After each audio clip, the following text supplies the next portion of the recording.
கோடை காலம் துவங்கியுள்ளதை ஒட்டி தெற்கு ரயில்வே சார்பில் இருப்பு பாதை பராமரிப்பு பணிகள் தீவிரமடைந்துள்ளது.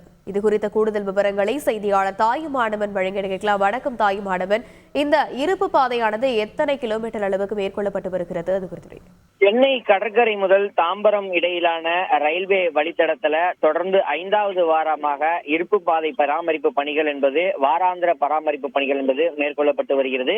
குறிப்பாக கோடைக்காலம் துவங்கி இருக்கக்கூடிய நிலையில தெற்கு ரயில்வே சார்பில் இந்த இருப்பு பாதை பராமரிப்பு பணிகள் என்பது தீவிரப்படுத்தப்பட்டிருக்கிறது. சென்னை கடற்கரை முதல் தாம்பரம் வரையிலான வழித்தடத்துல இருப்பு பாதை பராமரிப்பு பணிகளை தீவிரப்படுத்துமாறு ரயில்வே உத்தரவிட்டிருந்த நிலையில் தொடர்ந்து 5வது வாரமாக அதற்கான பணிகள் என்பது மேற்கொள்ளப்பட்டிருக்கிறது. இன்று காலை 11 மணி முதல் மாலை 3:15 மணி வரை வாராந்திர பராமரிப்பு பணிகள் காரணமாக புறநகர் மின்சார ரயில்கள் இன்றும் ரத்து செய்யப்பட்டிருக்கின்றன. 44 புறநகர் மின்சார ரயில்கள் சென்னை கடற்கரையிலிருந்து தாம்பரம் செங்கல்பட்டு வரை என இரு மார்க்கத்திலும் ரத்து செய்யப்பட்டிருக்கிறது. மின்சார ரயில் சேவை தடைபட்டிருக்கக்கூடிய நிலையில் இதன் காரணமாக தாம்பரம் சென்னை கடற்கரை இடையே பல்வேறு வழித்தடங்கள்ல 150க்கும் மேற்பட்ட பேருந்துகள் கூடுதலாக இயக்க மாநகர போக்குவரத்து கழகத்தின் சார்பில் ஏற்பாடு என்பது மேற்கொள்ளப்பட்டிருக்கிறது. மேலும் மெட்ரோ ரயில் சேவையும் கூடுதலாக இயக்கப்பட்டு வருகிறது.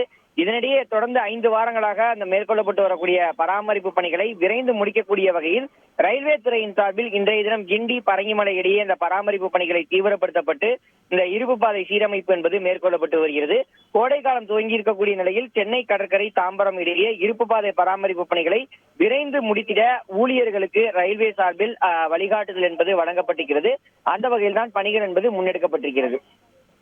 விரிவான விவரங்களுக்கு நன்றி தாயுமானவன். செய்திகளை உடனுக்குடன் தெரிந்து கொள்ள உடனே சப்ஸ்கிரைப் பண்ணுங்க.